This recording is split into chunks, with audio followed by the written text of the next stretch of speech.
पंढरीचा महिमा देता अनेक उपमा, ऐसा ठाव नाही कोठे देव उभा उभी भेटे. पंढरीचा महिमा वर्णन करता येत नाही. पंढरपूरची तुलना वैकुंठाशी जरी केली तरी पंढरपूरच जड भरेल. कारण जिथे साक्षात भगवंत उभा आहे, साक्षात भगवंत आपल्याला उभ्या उभी भेटतोय. पुंडलिक रायांच्या आपल्यावर फार मोठे उपकार आहे की त्यांनी वैकुंठातला देव साक्षात भूतलावर आणला. त्या पंढरपूर मधल्या असलेल्या भगवंताचं आपण दर्शन घ्यावं.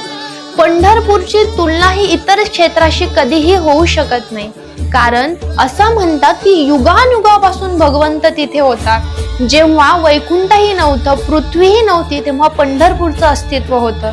म्हणून पंढरीचीच वारी का करावी, तर पंढरपूरची तुलना इतर क्षेत्राशी होत नाही किंवा सामान्य दृष्टीने पाहिलेलं पंढरपूर हे पंढरपूर न मानता जे खरं पंढरपूर आहे त्याचं ज्ञान व्हावं म्हणून पंढरपूरची वारी करावी आणि त्या पंढरपूर मधला साक्षात भगवंत त्याचं दर्शन घ्यावं.